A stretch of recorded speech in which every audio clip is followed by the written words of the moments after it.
Hi guys, welcome to another video from Overbite Gaming, and today we're taking a look at WWE 2K26. There's obviously an elephant in the room here, but we'll deal with that probably at the end of the video. I want to talk about the game before we get into 2K's business practices, which you can probably guess my opinion on, but we'll get there. Okay, so first up, it's the next yearly installment of the 2K franchise for WWE, and it's probably the best one yet in terms of gameplay. There are things wrong with it. I think a lot of the matches that aren't on easy or aren't sort of custom, it just becomes a giant reversal fest. It's very difficult to land a move on an AI character. Even like little ones. You'll find moves that they do seem to reverse less, like the deadlift off the floor into the military press slam. That seems to be reversed quite rarely.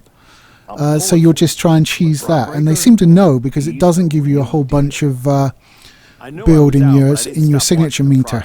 So I think they know that and have kind of balanced it for that rather than actually fixing the underlying problem.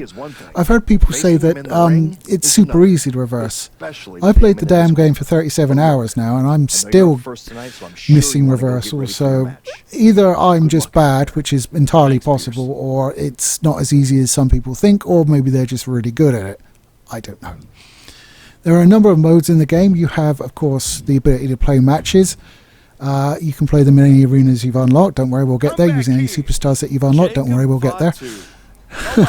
And any match types. There are a few new match types. The Inferno match has returned, in which you obviously have a ring surrounded by fire, with the objective being to set your opponent aflame. And the way you do that is you wrestle in the ring, with big moves increasing the heat of the flames, and they grow higher, except when you want to get out of the ring, in which case they die back down so you can get out of the ring, which is kind of weird, but I don't know.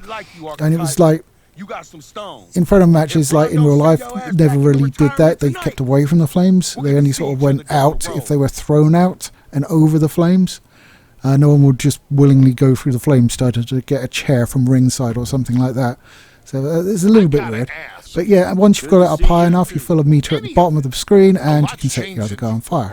So it's an Inferno match. Another one is a dumpster match. It's kind of a reskin of casket or ambulance matches, in that you beat up your opponent, toss them into the dumpster, and then have a button pressing minigame to actually close it on them when they're trying to open it. So it's using existing stuff. They have added a ragdoll physics system, so if you take a big fall, you will go into ragdoll mode, which looks fine and can be funny sometimes, but most of the time, if you're just playing general matches, you probably won't even notice it, because if you're just slamming someone into the ring, it doesn't actually work. You need to throw them over the ropes and onto the floor, and even that, the fall is so short, it's not really noticeable.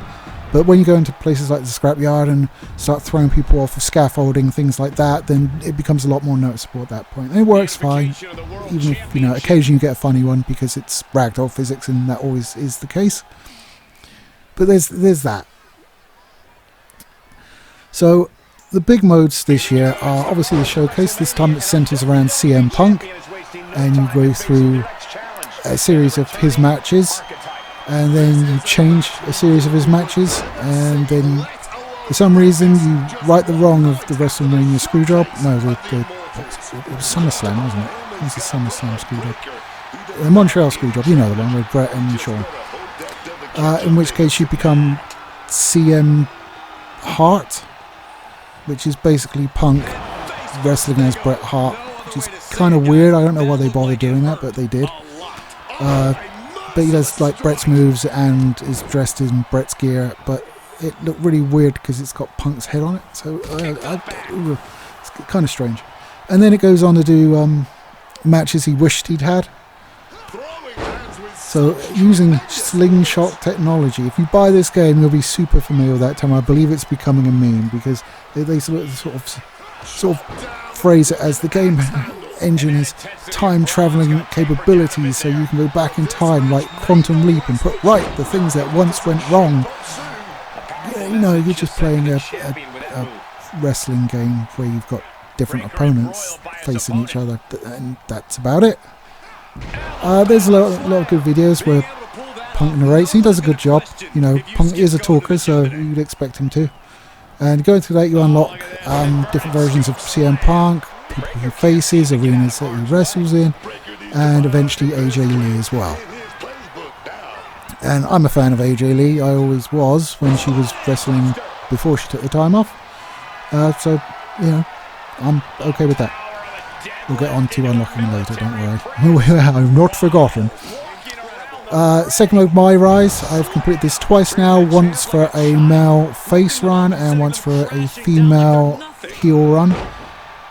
It's fine. I noticed they've elongated it, but you would have like the My Rise matches in the previous one where you went through and you had to complete a certain amount of matches and you had unlocks for doing X amount, and you'd go through and just get them all, which I did do. I spent the time and completed all of that last year.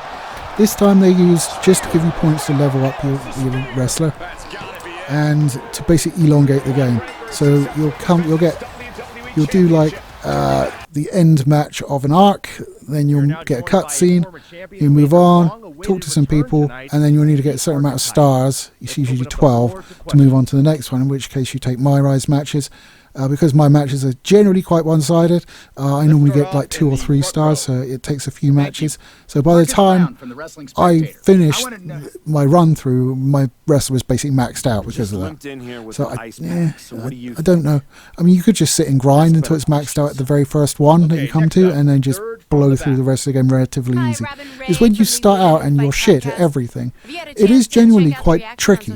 I got the shit beaten out of me in my, not in the first match, because the first match was scripted to lose, but like there was a training sequence directly thereafter, and in that, yeah, the trainee was beating the fuck out of me until I managed to turn it around. You do start off pretty shit, so if you're super bad by the end, you will blow through it pretty easy. The storyline itself is what you come to expect. They do the same thing they do every fucking year that I hate. They insist on giving you a stupid WWE name. I can't stand WWE names. They're stupid. I mean, Royce Keys. What the fuck is that? Really? And like everything else, like they change it and make it worse. It's like Big Time Bex. Oh God, the man was so much fucking better. I mean, it was like Rye and taking the mick a little bit, and Big Time Bex. Fuck off. It's just so this time you're the archetype, as like last time you were the Lock. Just stop it. Just call me like, don't call me by my name, alright? If you can't be asked like, give me a list of names that I can choose from for the announcers to say, then don't fucking bother. Just say, hey you, or something like that. Don't constantly refer to me as the archetype, especially as you name your fucking wrestler anyway. You know that's not his name. It's just what they all call you. And the fact that you have to start off in the archetype gear, despite having customized your character to the gear you actually want. So, I mean, it's an okay mode. I mean, it is a wrestling story mode, so, you know, I'm kind of programmed to like it regardless. But it could have been done better. There were a few things. A lot of the heel responses did bring a smile on my face, and just how over-the-top assholey they were. It wasn't just like a gradual slide. You just came out the gates. You were like, right, asshole. That is my chosen path in life, asshole. So I did kind of like that. We have My Faction, which is relatively unchanged from last year. They do seem to be scaling it. Like, I can't get a card over 75. Well, I managed to get one from the ringside pass, but we'll get into it a bit later. So like every time I open a pack, like it does when you get like a rare one, it does the whole hullabaloo like shiny thing, and then you just get a 75 rated card, and you're just like, the fuck. But I mean, on like 25 by the time I finished, like when that happened, I was expecting like Galaxy Opal with like 99 stats overall, and now it's like 75. So it's like, I've got 75s. I get 75s regularly. That seems to be all that I'm fucking getting.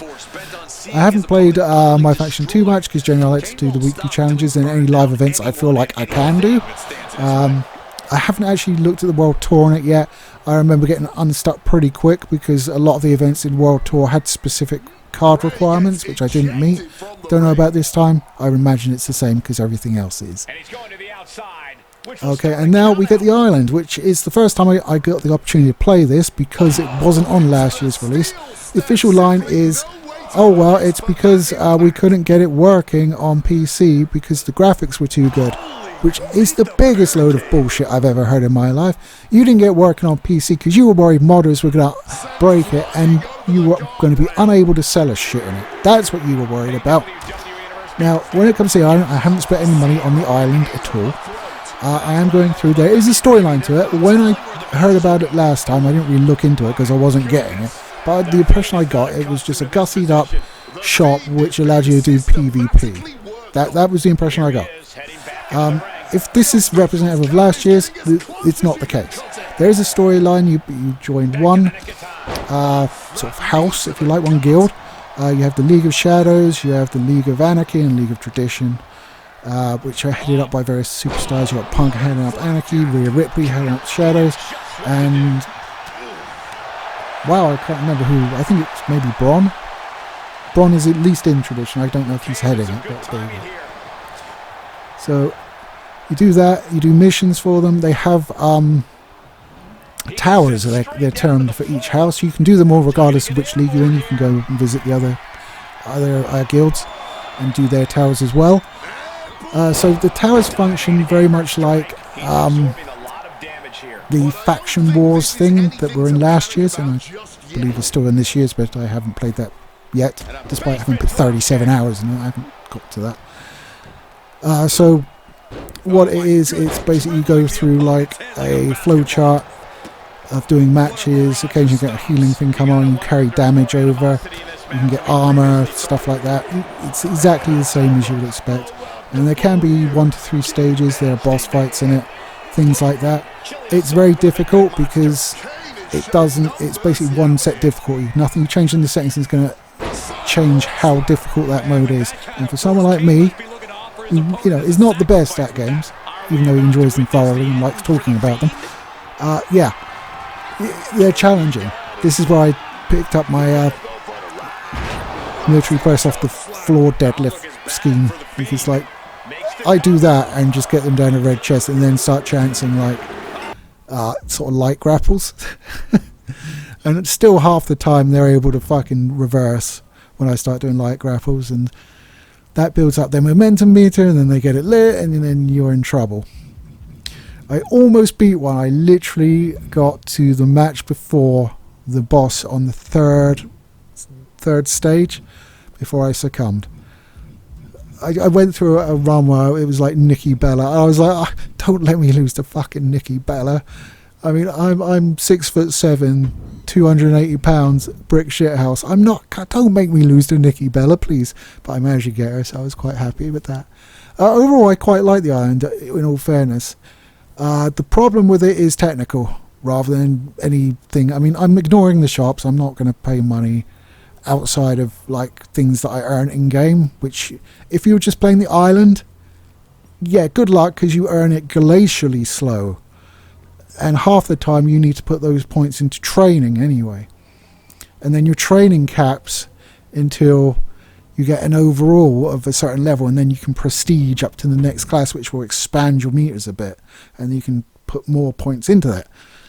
So basically before you can prestige, you have to fill up all of your assets. So like I'm a powerhouse thing that does grappling a lot. I like to have my reversal meters as high as they can go because I'm shit reversing, so I want the help. My stamina I want it high as it can go because they've kind of changed it this year. Once all of your stamina's gone, you get a purple circle come up, which is your winded meter, and until that fucks off, you can't run, you can't reverse. All you can do is strikes and grapples. You basically become a sitting duck, right?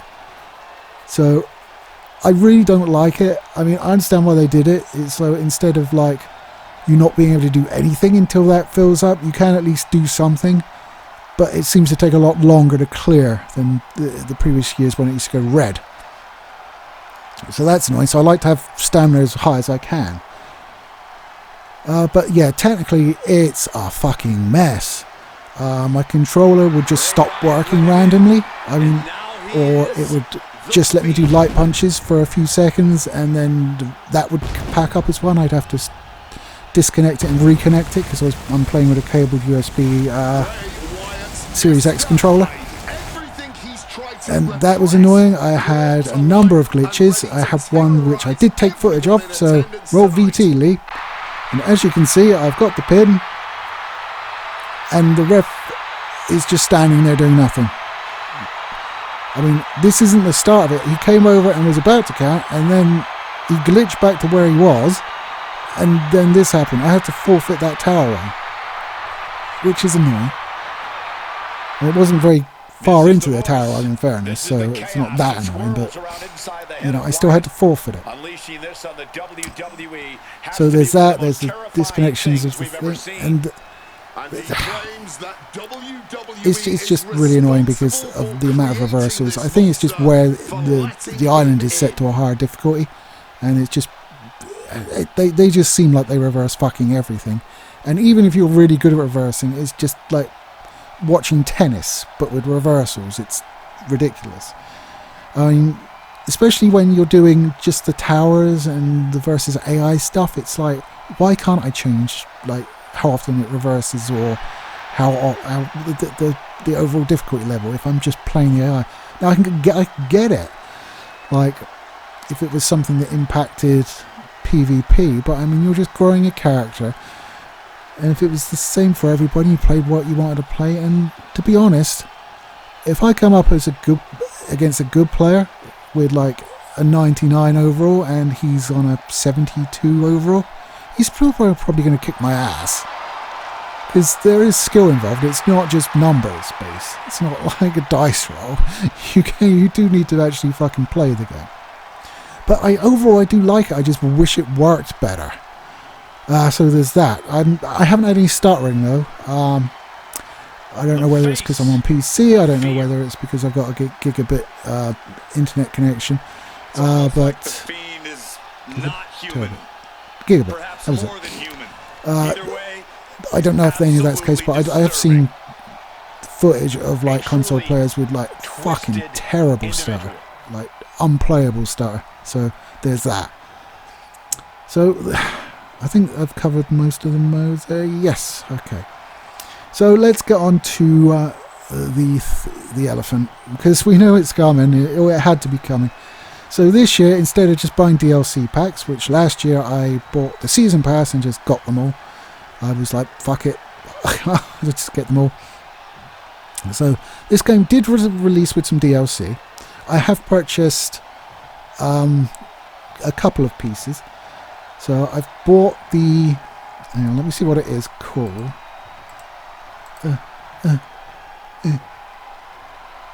I bought the Attitude Era Edition pack. That was like 18 quid.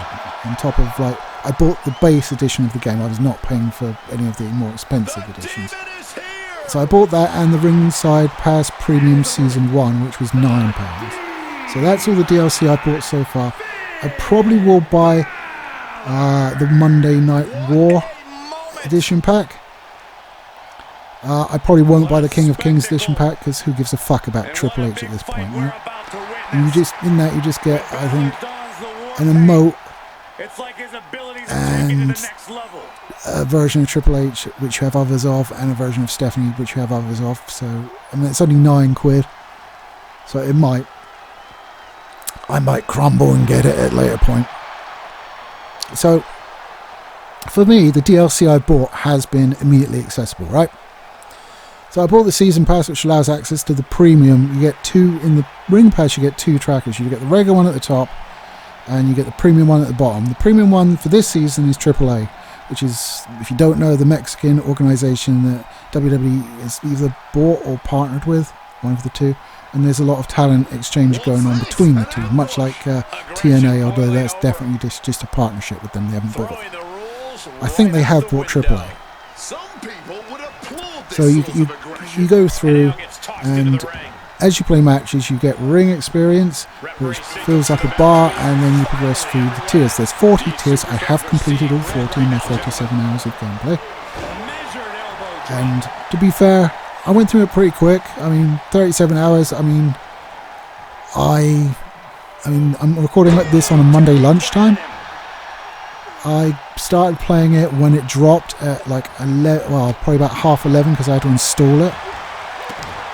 11:30 Thursday night. So it's Thursday night. Friday, most of the day, I did have a podiatry appointment in the morning, but that was like only like an hour and a half. Sunday and obviously Saturday as well. So, you know, I don't think that's extreme. I mean, I will play games for much longer than that normally. And I haven't even finished playing it, really.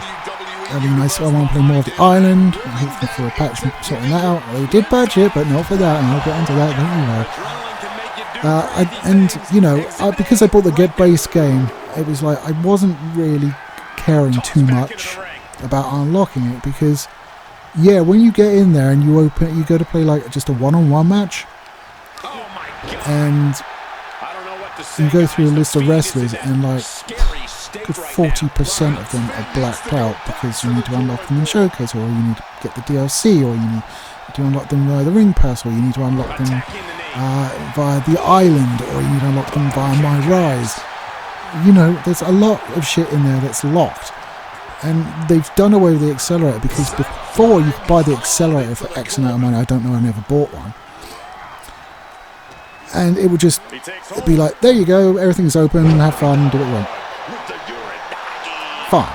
You know, if you wanted that, you could buy that. This time you can't buy it. This time as well, there were a number of editions game, the top one being like £150, or like almost 250 Canadian dollars. Ouch. What are you doing with your money? I thought we were terrible. Fucking hell. Ugh. And for paying that amount of money, to then have to sit down and be like, yeah, all that shit you just bought and paid extra for, you can't play. Now, I understand you could make the same argument for purchasing the Ringside Premium Season 1 edition, which I have bought. But, I mean, that's £9. So I'm paying £9 extra over the base game. I don't have a huge problem with that. If I spent like £150, I would have a problem with that, because that's a lot of money. I got a feeling that like if I bought all the DLC and the pass, I mean that would be what, 670. That'd be about 90 quid. Which, you know, whatever. Well, just above 90, I think, somewhere around there. But like, I think a lot of the sort of monetization is based around sort of the early access week. So you're paying like £150, but like fucking 50 quid of that is just to play it early. Which, you know, I have done before. I did once before, and that was Diablo 4 Vessel of Hatred. And that's just because I had a week off, so I was like, fuck it. I'll pay the extra 20 quid so I can play it a week early because of that week off. So, no, I could have done it this time, but I was like, 20 quid versus fucking 70 quid was, no, not paying 70 quid, because I had last week off, and, you know, it would have been helpful to be able to play it then, and obviously get the video quicker, but no. So, there's that, and, you know, I think if you bought a higher tier package, you've got right to be pissed off with that. And it's clear that they want you to skip tiers as well. There's a paid option to skip tiers. It's only a few quid for each tier, but when you can see there's 40 fucking tiers, that can snowball pretty fucking quick. So you see a wrestler, you want, oh, it's only 6 quid, so I'll pay that. There we go. And oh look, Stone Cold's down there. I want Stone Cold. And he's like, oh, it's only another tenner, isn't it? See what I mean? It snowballs. So, one of the most insulting things is like, when it was during that week of pre-release that was out, that I couldn't play it for, people found that if the submission defense category down on the AI and played a big guy like a giant-sized character like Omos or someone like that, or Yokozuna, against like Eric Bischoff or someone like that who's shit, you can sub him in about 6 seconds. And so they just do that, and they like complete the ringside pass in about a couple of hours, where it took me like 37. So, and then they patched it, and everybody was like, "Yeah, you just don't want us to be able to play the game how we want to play it," which is a fair point. And then one of the developers made the most boneheaded tweets in the history of the world, where he was like, "You're not doing that for fun. You're doing that to circumvent the system." This has to be a I was difficult just loss for Finn Balor. like, what the fuck? Do you think that maybe your system isn't fun and that's why people are circumventing it? So they patched that out. That was the first patch they released. They patched it out. They did increase the yield of like ringside XP by 20%, but they made it so you had to play a match for at least 1 minute before you got the bonus XP for winning. And otherwise, because you just got, I think it was like 30 and 100 originally or something like that. So you'd get 30 for having a match and 100 for winning the match. So you would just get the 30 and not the 130 full XP. So that's a little bit scuzzy, isn't it? When you think about it. I mean, it's not paying to skip the tiers, circumventing the fucking system anyway. Yeah? I think it probably is, isn't it? But the difference is you get money for that. Whereas this time you fucking don't. These scummy little bastards, isn't you? You didn't patch the fucking issues with the island. You patched out an exploit people were using to unlock wrestlers so they could play their fucking favourite wrestlers. The only reason I bought the Attitude Era Edition pack was because it had the original Kane in, who is by far and away my favourite wrestler. Later Kane, no thank you. When he took the fucking mask off, when he started speaking, not as interesting. When he was a silent guy with the original mask and original outfit, killing everybody, superb, loved him. And they still fucked it up because they gave him the one with 2 fucking sleeves. He only had 2 fucking sleeves in the first blood match with Stone Cold, you twats. So he didn't fucking bleed from the bare skin on his arm, so he basically had his hands exposed. There was a reason for it. He normally wrestled with 1 bare arm. So that annoys me. It's like one wrestler I really want to fucking play that I have to pay fucking £18 to be able to play, and you fuck up his fucking ring gear. Well done. I shouldn't get not that annoyed about 1 sleeve, but I am. Obviously that wasn't all you got in that pack, but yeah, it was the one I was most interested in. I couldn't give a fuck about the Rock 99, although, to be fair, he is my best fucking character in my faction because he was rated 77. I kind of wonder, like, if I'd like gotten my team up to higher level cards and then bought this pack, if he'd be rated higher, or whether it was just going to be 77 no matter what. Ugh. There are a lot more evolution cards in that, though, I will say that, I've noticed, although most of them only have 2 stages. Whereas you get to pick an initial evolution card, and I picked Obra Femi because that was an easy choice, and they have 3 levels that you can go up, so it's a little bit better. Some of the fucking requirements, like Joe Hendry, I think you need to get like 100 wins before he goes up to his 2nd evolution level. You're like, god damn it. Yes, I pre-ordered, so I got the Joe Hendry DLC. It didn't show up until like my 2nd day of playing it though. I don't know what the fuck's going on there. So yeah, I did get it eventually without no further action on my part, but yeah, I don't know whether that was just due to traffic or whatever. So yeah, it's pretty scuzzy. I mean, if I bought the standard edition, so I'm less aggrieved about it. If I'd paid the extra $1 to get like a all singing, all dancing edition though, and like 40% of the roster was fucking locked, I'd be pissed off. The DLC ones, so the Attitude Edition and the Monday Night War, and presumably the King of Kings edition, they are all unlocked. I've heard people say you pay for DLC and you have to unlock it. No, those DLC are all unlocked when you buy them. There's no issues with that. They work exactly the same as previous DLC have done. You get faction cards and you get playable wrestlers and arenas and stuff like that added to roster. It's fine. It's just everything locked in the ring side pass is the problem. Especially like, I mean, they should, at least for like the top tier edition, which I believe is the Monday Night War edition, I think. I can't remember. That's, I mean, oh, yeah, it's like 131.97. I think that's the top one. Yeah, and it includes like everything,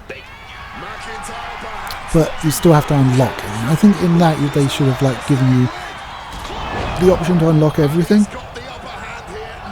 so you can either maybe give you like some extra shit, just cosmetics, stuff like that, maybe in if they want to do like a battle pass kind of thing rather than actual wrestlers. I disagree with having wrestlers in. Okay, it makes it more interesting for people like me who didn't shell out, that I'm unlocking new guys I can play with as I'm going through.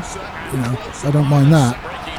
But as I say, you know, just give people that pay that much money for a fucking edition of your stupid game the option to unlock everything. I mean, if they don't want to unlock everything, want to do it like the Battle Pass way and just have gradual content drip, that's fine, let them do that. If not, fucking let them unlock it. It's not that difficult. You've done it for several of the previous games, for fuck's sake.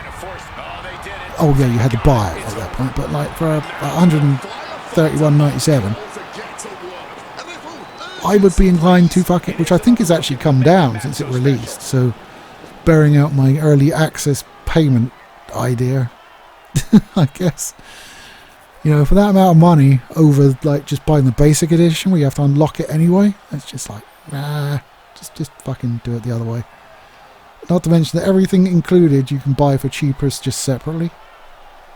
It may actually be, I mean, it gives you like, it gives you like the season passes as well, so I suppose that's where the value's coming from, because it's like £9 a throw. So what's that, 42 quid extra? So I guess that's where most of it's coming. You get that extra VC for your different modes, so stuff you can spend, and the DLC as well. Yeah, it's just, I suppose it kind of works out monetarily wise, but I mean, come on, that's a lot of money to spend on a game and still have to go through a battle pass. I mean, battle pass shouldn't even be in the fucking game anyway, really. Why are we doing this just with like 90% of your modes are fucking single player? Why are we doing this? Cause I know it's why we're doing this, because you want us to pay to skip tiers. That's why you want to do it. Or you want people to pay for the big pack and assume they're just getting everything when they're actually not. And some of the wrestlers they put in, like, why would you put that in there? Like Macho Man, there's no playable Macho Man unless you unlock him in Season Pass. Why would that be in there? I mean, they did it before in sort of a similar way, in the fact that you earn points in doing matches, and then you could go into the in-game store and use those points to purchase superstars, but you also had the ability to just flat out unlock those if you bought like I can't remember what it was. I think I had the option to unlock it last year. I didn't buy a special edition, I just put the season. Did I buy it? I don't know, I had the option though. That's what they should have done this year, but whatever. Oh, apparently there's a WrestleMania 42 pack coming summer 2026, which is included in this. So, yeah, there you go. There's more content for you. So I guess it works out, but that's just a lot of money out there at once. At least if you piecemeal it, I suppose it doesn't hurt as much. You don't notice it. But, yeah. So it's really, I think the way, I like the game. I don't like the business model surrounding the game. I think 2K are a bunch of evil fuckers. I think the developers need to keep their yappers closed and stay off of fucking Twitter. Jesus Christ. Just Mr. Bad Takes over there. Fucking hell. He got flamed, don't worry about it. Everybody knew what was up with that. It was like, yeah, you're crappy circumventing the system when we have to pay you money to do it. Oh, you're fine with that. Get off your fucking high horse, you prick. Oh well. So, I don't know, maybe I could recommend getting it just the base game. So, and then, you know, pick and choose which seasons you'd be interested in maybe purchasing for £9. I mean, if you don't give a fuck about AAA or any of its superstars, you've really no reason to buy the premium pass if you don't want access to that content. So, don't. It's quite simple. I mean, you can go through and unlock sort of all the WWE-based content that you would get from the Battle Pass without spending additional money. Obviously, you've got the 3 DLC packs there. They're not hugely expensive. You can pick them up as you want them. So, yeah, maybe I could recommend doing it like that. Hopefully I'll fix the island soon, but gameplay-wise, it's the best of the 2K games.